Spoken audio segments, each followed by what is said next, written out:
Hi, welcome back. Now that you've niched your target market, the next question is how to choose a group. So let's say in this particular industry or group or niche that you've selected, there are several groups for networking. How do you choose the one you want to get involved in?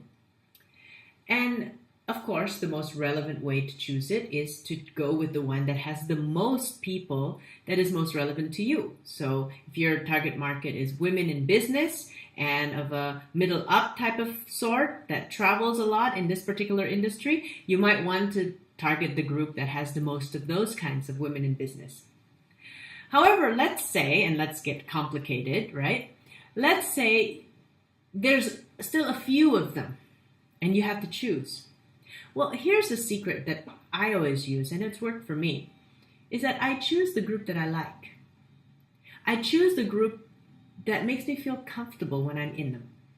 So there are certain networking groups that I feel more comfortable with than others. I remember as I was growing my business, my target market was a certain level of entrepreneurs, and it was very clear.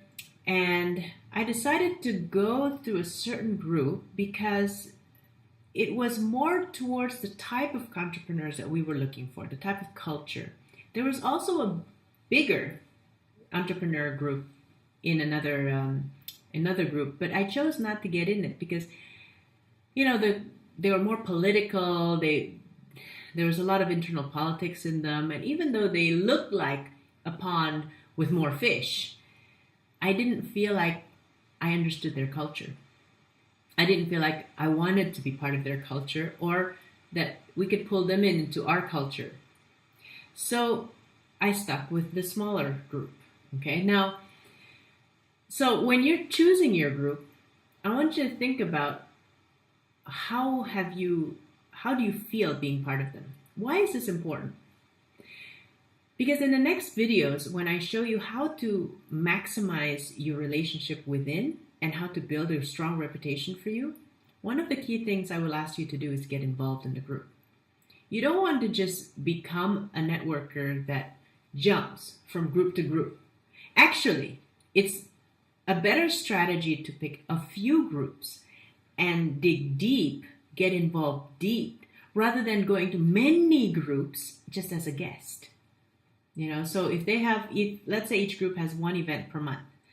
It's better to go and maybe be involved in 2 groups maximum, or maybe 3 if you really have time, and dig deep, help them out, add value, become an officer, rather than trying to go into 7, 8 groups every month and spreading yourself too thin, but people don't actually know who you are. So this is why the first criteria of liking the group you're with is so important, because you're going to go deep. You're not going to go wide. Okay? So think about that for this video. List down several groups that fit that target market of yours. And you might need to try them out if you haven't already. But if you have, put a check next to the ones that you think you like, that you can imagine yourself getting involved with. Okay? And remember, I'm not looking for 7 and 8. I'm just looking for 1, 2, maybe even 3, but it really depends on your timing. But I'd be happy if you just ticked off 2. Okay? So with that kind of lesson, I'll leave you with your thinking, and I'll see you in the next video.